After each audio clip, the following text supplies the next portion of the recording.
손해보험 합격을 위해 클릭한 여러분을 환영합니다. 지금 이 영상을 시청하셨다는 것은 100% 손해보험 자격시험을 합격하셨다는 의미입니다. 아직도 개념정리 책부터 보고 계신가요? 어렵게 공부하지 마시고 저와 함께 문제와 문항, 정답과 개념 해설을 통해 듣고 보고 이해하시면서 이번 손해보험 자격시험 합격의 기쁨을 함께 누려보세요. 그럼 시작하도록 하겠습니다. 자, 1번 문제. 주택화재보험에 가입할 수 없는 물건은 1번 주택병용부소, 2번 아파트, 3번 연립주택, 4번 기숙사. 정답은 4번이죠. 주택화재보험은 주거용 건물과 주거 용도로 사용되는 물건을 보장합니다. 기숙사는 주거용이 아닌 일반 물건에 해당하기 때문에 가입할 수 없어요. 손해보험 설계사라면 주택화재보험의 가입 대상이 무엇인지 정확히 알아야 합니다. 주택, 아파트, 연립주택 등 주거용 건물은 당연히 가입이 가능하고 주택과 함께 사용되는 피아노 교습소 같은 곳도 가입이 가능하지만 기숙사처럼 주거용이 아닌 건물은 일반 물건으로 분류된다는 것을 기억하세요. 문제 2번. 주택화재보험을 예시와 같이 가입한 후 손해가 발생한 경우 지급 보험금은 보험가입금액 1억원, 보험가액 9천만원, 손해액 3천만원. 1번 1천만원, 2번 2천만원, 3번 3천만원, 4번 4천만원. 정답은 3번 3천만원입니다. 주택화재보험은 보험가입금액이 보험가액의 80% 이상일 때 손해액 전액을 보상합니다. 이 경우 보험가입금액 1억원은 보험가액 9천만원의 80%인 7,200만원보다 크므로 손해액 3천만원 전액이 지급됩니다. 여기서 비례보상이 적용되는 일부 보험과 손해액 전액을 보상하는 전부 보험의 개념을 명확히 구분해야 합니다. 주택화재보험에서는 보험 가입 금액이 보험 가액의 80% 이상인지가 중요한 기준이라는 것을 꼭 기억하세요. 문제 3번. 보험회사가 화재보험 계약을 해지할 수 없는 경우는 1번 보험계약자가 고의로 손해방지 의무를 게을리함, 2번 보험계약자가 고의로 보험에 가입한 건물 내 영위 작업을 실제와 다르게 알림, 3번 보험계약자가 보험의 목적을 타인에게 양도 후 보험회사에 알리지 않음, 4번 보험계약자나 피보험자가 고지 의무를 위반한 경우. 정답은 1번이죠. 손해방지 의무를 위반했을 때는 보험금이 감액될 수는 있지만 계약을 해지할 수는 없어요. 2번과 4번은 고지 의무 위반이고 3번은 통지 의무 위반에 해당하며 이 경우 보험회사가 계약을 해지할 수 있습니다. 여기서 고지 의무, 통지 의무, 손해방지 의무는 보험계약의 3대 의무입니다. 특히 손해방지 의무는 보험사고 발생 후 손해를 줄이기 위한 노력이 의무이며 이를 게을리하면 보험금이 감액된다는 점을 명확히 이해해야 합니다. 문제 4번. 가스사고 배상 책임보험의 의무 가입 대상이 아닌 사업자는 1번 가스 제조업자, 2번 용기 제조업자, 3번 가스 판매업자, 4번 가스 용기 운송업자. 문제의 정답은 4번입니다. 가스 사고 배상 책임보험은 가스 제조, 판매, 저장 등의 사업을 하는 사람들에게 의무적으로 가입하게 하는 보험입니다. 가스 용기 운송업자는 이 의무 가입 대상에서 제외됩니다. 여기서 의무보험은 법적으로 강제되는 보험입니다. 따라서 가입 대상이 명확하게 정해져 있어요. 가스 용기 운송업자는 의무 가입 대상이 아니라는 점을 잘 기억해 두세요. 문제 5번. 여행보험에서 특별 비용의 범위에 포함되지 않는 것은 1번 수색 구조 비용, 2번 이송 비용,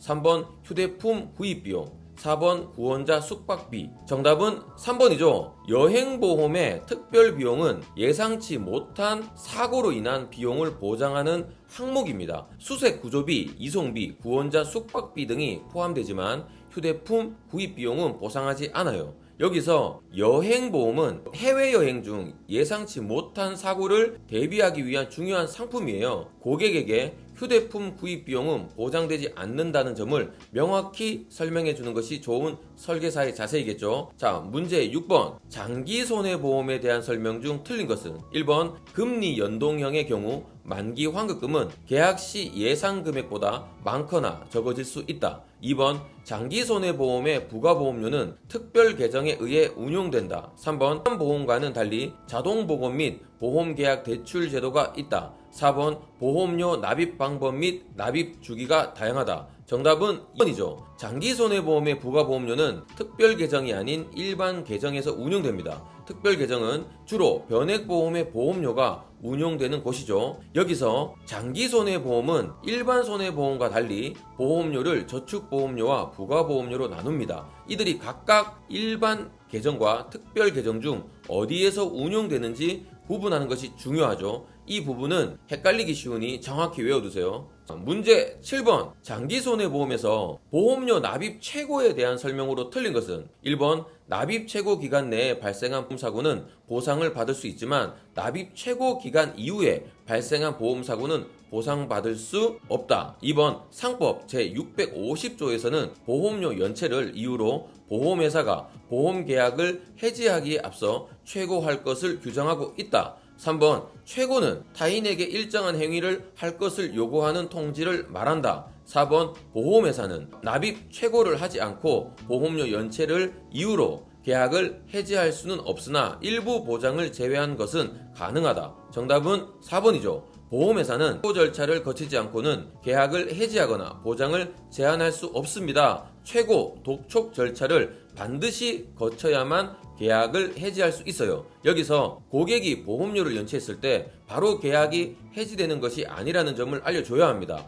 납입 최고라는 절차가 있고 이 기간 동안에는 보장이 유지된다는 것을 설명해 주는 것이 고객 신뢰를 얻는 중요한 부분이겠죠. 자, 문제 8번 청구권 소멸시효가 다른 하나는 1번 보험료 반환 청구권, 2번 보험료 청구권, 3번 보험금 청구권, 4번 환급금 반환 청구권. 정답은 2번이죠. 보험료 청구권은 소멸시효가 2년이고 나머지 청구권, 보험료 반환, 보험금, 환급금의 소멸시효는 3년입니다. 여기서 소멸시효는 권리를 행사할 수 있는 법적 기간입니다. 보험료를 받는 보험회사의 권리, 보험료 청구권은 2년, 보험금을 받는 고객의 권리, 보험금 청구권 등은 3년이라는 것을 기억하면 외우기 쉽겠죠. 자, 문제 9번 장기화재보험에 가입한 일반 사무실에서 화재 사고 시 보상하지 않는 경우는 1번 화재에 따른 직접 손해, 2번 화재에 따른 소방 손해, 3번 화재에 따른 피난 손해, 4번 가스 폭발로 인한 직접 손해. 정답은 4번이죠. 폭발이나 파열로 인한 손해는 주택 물건에서만 보상합니다. 따라서 일반 사무실에서는 화재로 인한 손해는 보상되지만 가스 폭발로 인한 손해는 보상되지 않습니다. 여기서 화재보험에서 화재와 폭발은 구분되는 개념이에요. 특히 폭발, 파열로 인한 손해는 주택 화재보험에서만 보상된다는 점을 명확히 알아야 합니다. 고객에게 설명할 때도 이 차이를 꼭 알려주세요. 자, 문제 10번 연금저축의 세제 적용 요건에 대한 설명입니다. 관로에 들어갈 것으로 각각 적절한 것은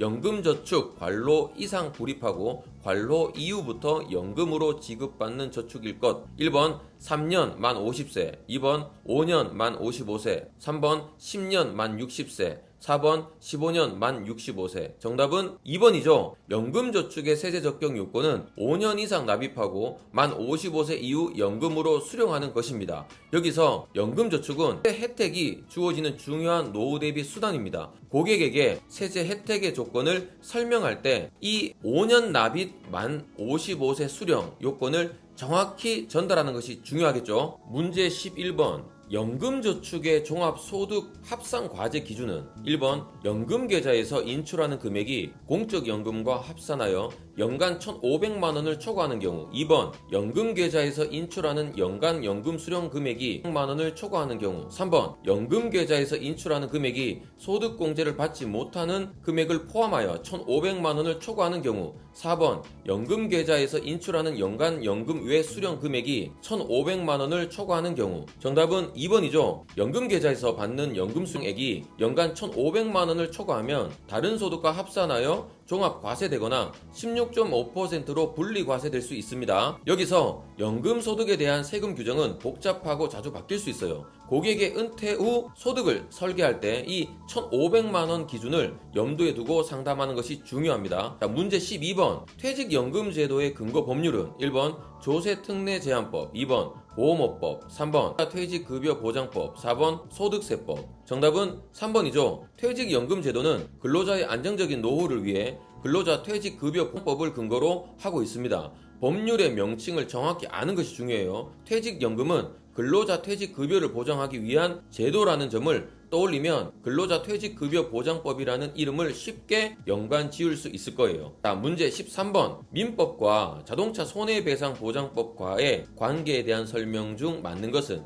1번 자동차 손해배상보장법은 형법의 특별법으로 형법보다 우선하여 적용된다. 2번 자동차 손해배상보장법에서 법률상 책임관계의 입증 책임은 피해자가 부담한다. 3번 민법과 손해배상보장법은 대인사고에만 적용된다. 4번 자동차 손해배상보장법은 조건부 무과실 책임주의가 적용된다. 정답은 4번이죠. 자동차 손해배상보장법은 운행자가 자기의 과실이 없음을 증명하지 못하는 한 책임을 지게 하는 조건부 무과실 책임주의를 적용하고 있습니다. 1번은 형법이 아닌 민법의 특별법이고 2번은 입증 책임이 가해자에게 있으며 3번은 대인사고에만 적용되는 것이 아니라 대물사고에도 적용됩니다. 여기서 자동차 손해배상보장법은 민법의 원칙과 다른 점이 있습니다. 특히 운행자의 책임을 강조하는 조건부 무과실 책임주의를 적용한다는 점을 명심해야 합니다. 문제 14번. 자동차 손해배상보장법에 의하여 의무보험에 반드시 가입해야 하는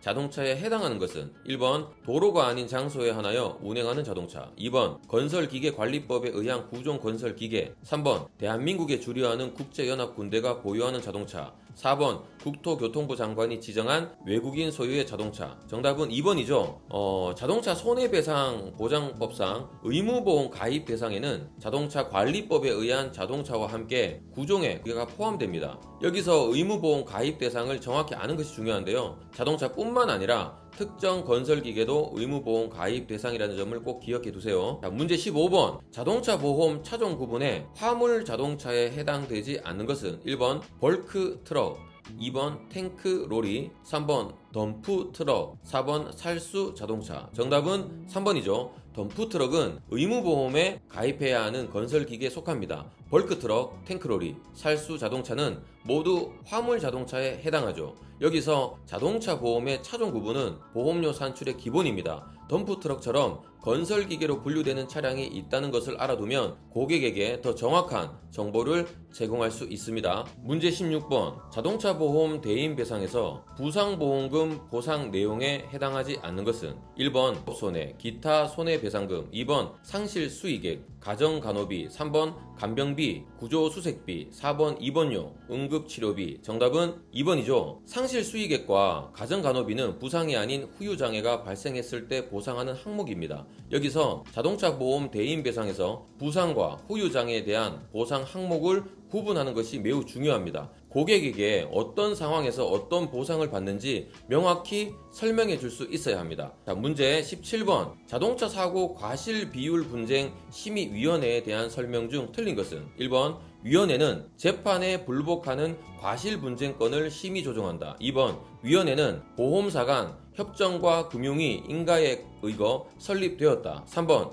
위원회의 심의 결과는 재판상 화해의 효과가 있다. 4번 위원회의 심의위원은 변호사 자격 보유자로 구성된다. 정답은 1번이죠. 과실비율 분쟁 심의위원회는 보험사 간 과실비율이 합의되지 않았을 때 1차적으로 심의 조정하는 기구입니다. 재판 결과에 불복하는 분쟁을 다루지 않아요. 여기서 과실비율 분쟁이 생겼을 때 심의위원회를 통해 해결할 수 있다는 것을 고객에게 알려주세요. 위원회의 심의 결과가 법원의 재판상 화해와 같은 효력을 가진다는 점도 중요한 정보입니다. 문제 18번. 모집자 실명제 및 상품 설명제에 대한 설명으로 틀린 것은 1번 상품 설명서는 두 부를 작성하여 한 분은 보험계약자, 한 분은 보험 설계사가 보관한다. 2번 모집 종사자는 보험계약자에게 제공하는 상서에 소속 성명 등을 기재하여야 한다. 3번 모집자 실명제를 위반하면 1천만 원 이하의 과태료를 부과받을 수 있다. 4번 최초 계약 시 설명 의무를 이행한 갱신 계약은 설명 의무를 이행한 것으로 본다. 정답은 1번이죠. 상품 설명서는 두 부를 작성하여 한 분은 보험 계약자에게 나머지 한 분은 보험회사가 보관해야 합니다. 여기서 고객에게 상품을 설명할 때 상품 설명서를 제공하는 것은 법적 의무입니다. 고객과 보험회사에게 각각 한 부씩 제공해야 한다는 점을 잊지 마세요. 문제 19번 보험료 영수제도와 관련하여 맞는 설명은 1번 보험회사는 원칙적으로 보험기간이 시작되기 전에 보험료를 수납해야 한다. 2번 손해보험의 가계성 보험계약은 계약자가 발행한 선일자 수표로 수납이 가능하다. 3번 보험료로 받은 은행 도움은 2개월이 경과하면 부도 처리하여야 하며 이자 수취 기간은 결제일까지로 한다. 3번 보험료로 받은 일자 수표는 취득일로부터 2개월 내에 결제되는 것이어야 한다. 정답은 1번이죠. 보험료는 원칙적으로 보험기간이 시작되기 전에 받아야 합니다. 2번은 가객성 보험이 아닌 비가객성 보험에 해당하고 3번과 4번은 2개월이 아닌 1개월로 제한됩니다. 문제 20번 실제 명의인이 아닌 자의 보험계약을 모집하거나 실제 명의인의 동의가 없는 보험계약을 모집하는 행위에 대한 식으로 맞는 것은 1번 2천만원 이하의 과태료 부과, 2번 4천만원 이하의 과태료 부과, 3번 3천만원 이하의 과태료 부과, 4번 1천만원 이하의 과태료 부과. 정답은 4번이죠. 보험계약의 체결 또는 모집에 관한 금지 행위를 위반할 경우 1천만원 이하의 과태료를 부과합니다. 여기서 설계사의 불법 행위에 대한 처벌 규정은 꼭 알아두셔야 하는데요. 특히 명의도용, 허위 사실 알림 등은 고객 신뢰를 크게 해치는 행위이며 법적으로도 큰 문제가 될 수 있다는 점을 명심하세요. 문제 21번 보험계약자의 자필 서명이 필요한 경우 자필 서명을 받지 않고 서명을 대신하거나 다른 사람으로 하여금 서명하게 하는 행위를 처벌하는 조항으로 적절한 것은 1번 1천만원 벌금, 2번 1년 이하의 징역, 3번 1천만원 이하의 과태료, 4번 5천만원 이하 제재금. 정답은 3번이죠. 자필 서명은 보험계약의 중요한 절차이며 이를 위반할 경우 1천만원 이하의 과태료가 부과됩니다. 여기서 자필 서명은 고객의 동의를 확인하는 가장 중요한 절차입니다. 고객에게 직접 서명을 받는 것이 여러분을 보호하는 가장 확실한 방법임을 잊지 마세요. 문제 22번 다음 모집 종사자에 대한 설명 중 옳은 것은 1번 보험설계사는 금융감독원에 등록하여야 한다. 2번 보험설계사는 고지 의무 수령권이 있다. 3번 보험중개사는 보험료 수령권이 없다. 4번 보험대리점은 계약 체결권이 없다. 정답은 선입니다. 보험중개사는 보험계약의 체결을 중개하는 역할을 할 뿐 보험료를 수령할 권한은 없습니다. 1번은 금융위원회에 등록해야 하고 2번은 고지 의무 수령권이 없으며 4번은 계약 체결권이 있습니다. 여기서 보험설계사, 보험중개사, 보험대리점의 역할과 권한은 명확히 구분되어 있습니다. 각 모집 종사자의 특징을 잘 파악하면 시험 문제뿐만 아니라 실무에서도 큰 도움이 될 것입니다. 문제 23번 교차 모집 설계사로 등록할 수 있는 경우는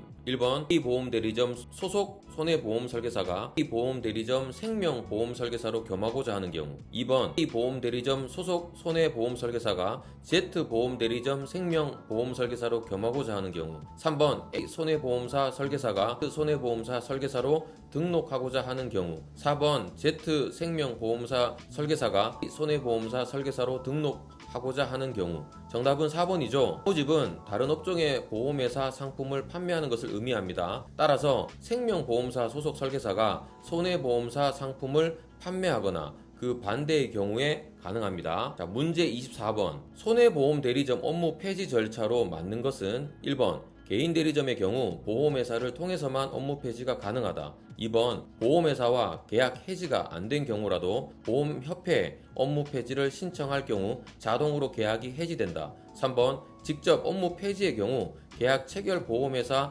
전부의 업무 폐지 동의서가 반드시 필요하다. 4번 보험협회로 업무 폐지 신청 절차 없이 타 보험회사로 이직이 가능하다. 정답은 3번입니다. 직접 업무 폐지를 하려면 계약을 체결한 모든 보험회사의 업무 폐지 동의서가 필요합니다. 1번은 개인 대리점은 직접 폐지가 가능하고 2번은 보험회사와 계약이 해지되지 않는 경우에는 보험협회에 업무 폐지를 신청할 수 없으며 4번은 보험협회로 업무 폐지 신청 절차 없이 타 보험회사로 이직이 불가능합니다. 여기서 대리점 업무 폐지 절차는 복잡해 보이지만 핵심은 보험회사와의 계약 해지가 먼저이고 모든 계약 회사의 동의서를 받아야 한다는 점입니다. 이 절차를 정확히 알고 있으면 불필요한 행정적 번거로움을 피할 수 있겠죠. 자, 문제 25번. 보험 판매 프로세스 중 정보 수집에 관하여 가장 잘못된 설명은 1번 고객에 대한 체계적인 정보 수집 단계이다. 2번 가족 사항 등 일반 정보뿐만 아니라 보유 자산에 대한 정보도 수집 내용에 포함된다.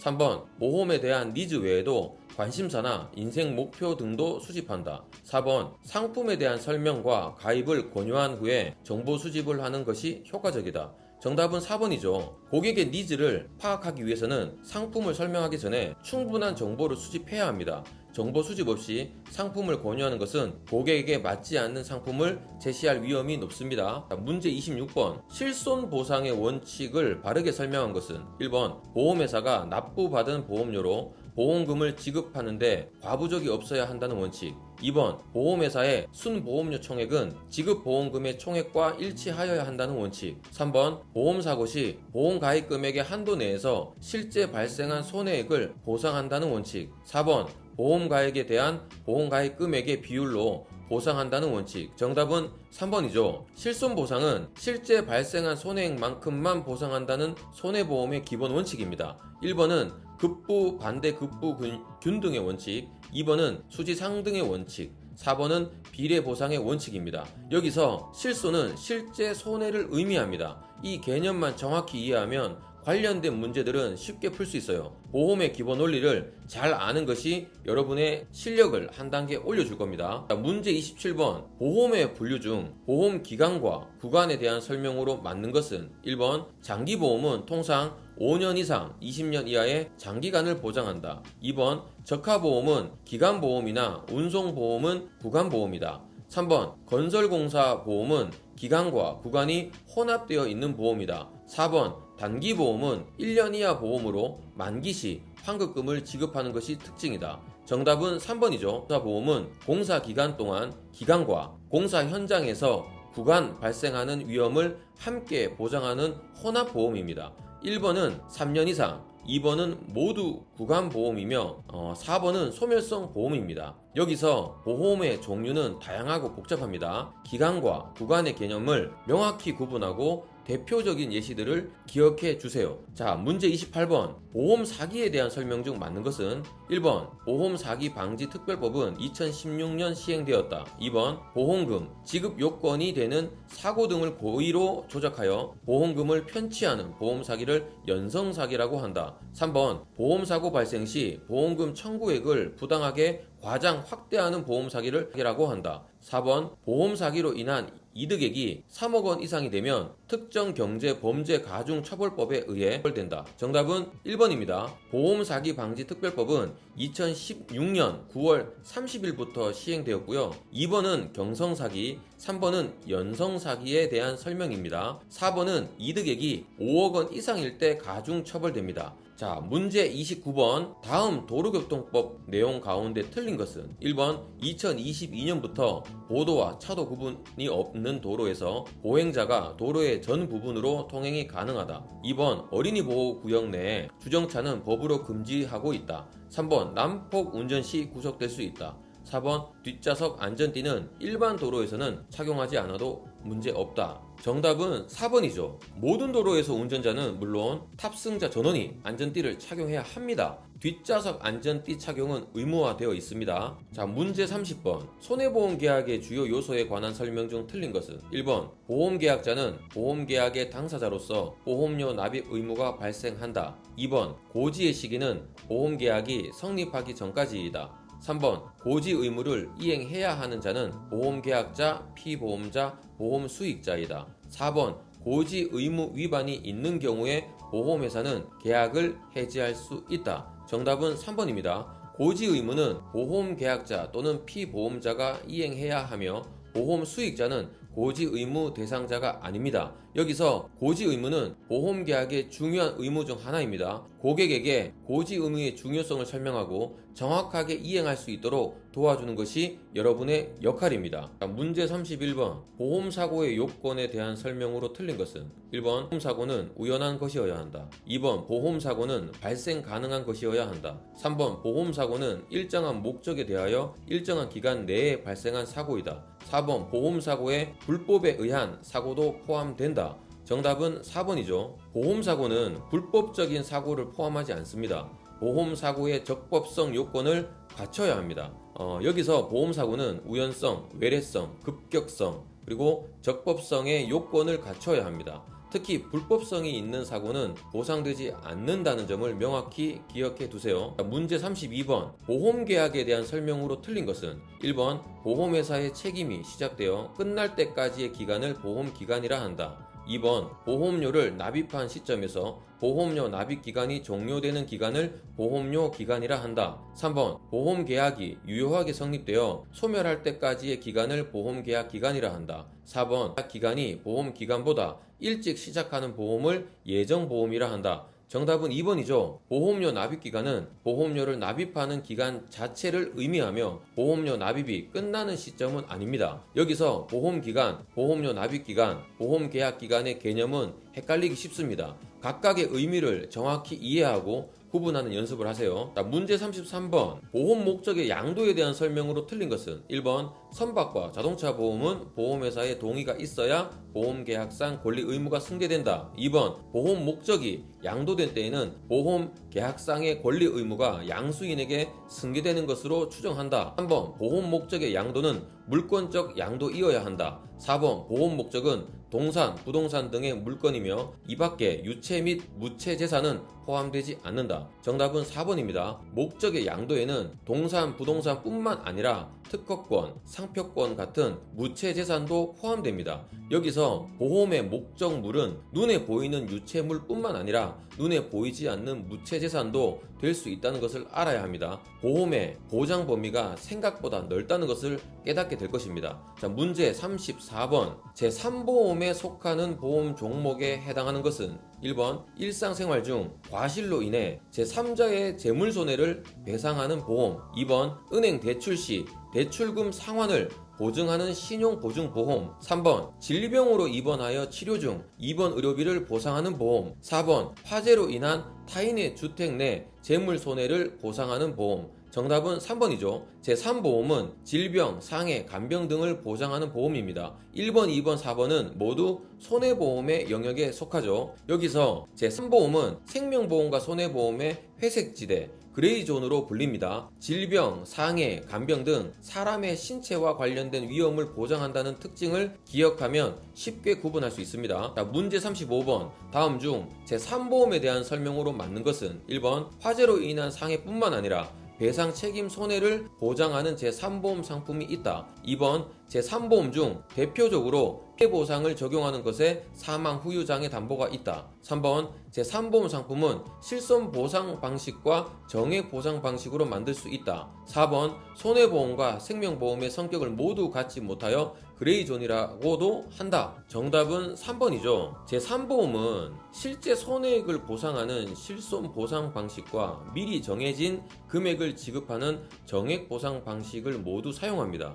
여기서 제3보험은 실손과 정액보상 방식이 혼재되어 있다는 것이 중요한 특징이겠죠. 이 점을 정확히 이해하고 있어야 합니다. 자, 문제 36번. 손해보험회사가 기본계약으로 영유할 수 없는 담보는 1번 90세 만기 상해보험, 2번 15년 만기 상해보험, 3번 100세 만기 질병 사망, 4번 90세 만기 질병 치료비 보험. 정답은 3번이죠. 손해보험회사는 80세 만기 이상의 질병 사망을 기본계약으로 영위할 수 없습니다. 이는 특약으로만 운영이 가능한데요. 손해보험과 생명보험은 보장하는 내용의 차이가 있거든요. 특히 손해보험사는 80세 이상의 질병 사망을 기본계약으로 할 수 없다는 규정을 기억해 두세요. 자, 문제 37번. 손해보험사의 제3보험 상품 개발 기준에 대한 설명으로 올바른 것은 1번 질병보험, 저축성 보험 및 보장성 보험으로 개발 가능. 2번 질병사망보험, 저축성 보험 및 보장성 보험으로 개발 가능. 3번 간병보험, 저축성 보험 및 보장성 보험으로 개발 가능. 4번 상해보험, 저축성 보험 및 보장성 보험으로 개발 가능. 정답은 4번입니다. 손해보험사는 상해보험에 한해 저축성 보험 및 보장성 보험으로 개발이 가능합니다. 이외에 질병, 간병보험은 보장성으로만 개발이 가능하죠. 여기서 상해보험은 보장성과 저축성 모두 개발 가능하다는 점에서 다른 제3보험과 차이가 있습니다. 이 특징을 명확히 기억해 두세요. 자, 문제 38번 제3보험에서 실손보상으로 지급하는 것은 1번 자동차 사고로 인한 사망보험금, 2번 암수술로 인한 질병 입원 의료비, 3번 화재 사고로 인한 후유장애 보험금, 4번 상해 사고로 인한 입원 일당. 정답은 2번이죠. 실손의료보험에서 보장하는 질병 입원 의료비는 실제로 발생한 의료비에 따라 보상하는 실손보상입니다. 나머지 항목들은 정해진 금액을 지급하는 정액보상입니다. 여기서 실손보상과 정액보상은 제3보험의 중요한 보상 방식입니다. 어떤 항목이 실손이고 어떤 항목이 정액인지 구분하는 것이 매우 중요합니다. 문제 39번 상해보험의 보험사고 성립 요건에 해당하지 않는 것은 1번 급격성, 2번 우연성, 3번 내재성, 4번 외래성. 정답은 3번입니다. 상해보험의 3대 요건은 급격성, 우연성, 외래성입니다. 내재성은 질병보험의 특성입니다. 이 세 가지 요건은 상해보험의 기본 중 기본입니다. 상해는 외부 요인에 의해 갑작스럽고 우연히 발생한다는 것을 기억해 두세요. 문제 40번 상해보험에서 보험료 산출을 위한 상해급수의 적용외로 적절한 것은 1번 1급 항공기 정비공, 2번 2급 사무직 근로자, 3번 3급 영업용 자동차 운전자, 4번 4급 가정주부. 정답은 3번입니다. 상해급수는 직업에 따른 위험도를 나타냅니다. 1급은 위험도가 가장 낮은 사무직 근로자, 2급은 항공기 정비공, 3급은 영업용 자동차 운전자와 같이 위험도가 높은 직업에 해당합니다. 4급은 개념 자체가 없습니다. 여기서 상해급수는 고객의 직업에 따라 보험료가 달라지는 중요한 기준입니다. 고객의 직업을 정확히 파악하고 올바른 상해급수를 적용하는 것은 설계사의 기본 의무입니다. 문제 41번 상해보험의 후유장애 보험금에 대한 설명으로 올바른 것은 1번 한시적인 후유장애 시에는 보험금을 지급하지 않는다. 2번 후유장애 보험금은 연령에 따라 차등적으로 지급한다. 3번 신체 기능이 영구히 상실된 경우 보험금을 지급한다. 4번 한시장애 기간이 5년 이상인 경우에는 장애지급률의 50%를 보험가입 금액에 곱한 금액을 지급한다. 정답은 3번이죠. 후유장애 보험금은 신체 기능이 영구히 상실되었을 때 지급됩니다. 한시적 장애는 기간에 따라 보험금을 지급하고 연령이 아니라 장애지급률에 따라 지급하며 5년 이상의 한시적 장애는 장애지급률의 20%를 지급합니다. 여기서 후유장애는 고객의 삶에 큰 영향을 미치는 중요한 보장입니다. 영구적인 장애와 한시적인 장애의 차이를 명확히 이해하고 설명할 수 있어야 합니다. 문제 42번 2021년 7월 출시한 개인실손의료보험 4세대의 보상 한도 중 잘못된 것은 상해급여는 입원과 통원의 보상 금액을 합산하여 5천만원 이내. 2번 질병급여는 입원과 통원의 보상 금액을 합산하여 5천만원 이내. 3번 상해급여 통원은 1회당 20만원 이내. 4번 질병급여 통원의 연간 치료 횟수는 100회 한도. 정답은 4번이죠. 4세대 실손 의료보험에서는 질병급여 통원의 연간 치료 횟수 제한이 없습니다. 여기서 최신 실손 의료보험의 보장 내용은 수시로 바뀌니 항상 최신 정보를 확인해야 하겠죠. 고객에게 보상 한도와 횟수 제한에 대해 정확히 설명해 주는 것이 중요합니다. 자, 문제 43번 2021년 7월 출시한 개인 실손 의료보험 4세대의 특별 약관상 보장 범위가 아닌 것은 1번 상해 비급여, 2번 치과 급여, 3번 질병 비급여, 4번 3대 비급여. 정답은 2번입니다. 4세대 실손 의료보험에서 치과 급여는 주계약에서 보장하며 특별약관의 보장 범위가 아닙니다. 여기서 주계약과 특별약관의 보장 내용을 구분하는 것은 실손 의료보험을 정확히 이해하는 첫걸음입니다. 문제 44번 2021년 7월 출시한 개인 실손 의료보험 4세대의 특약 구성으로 올바른 것은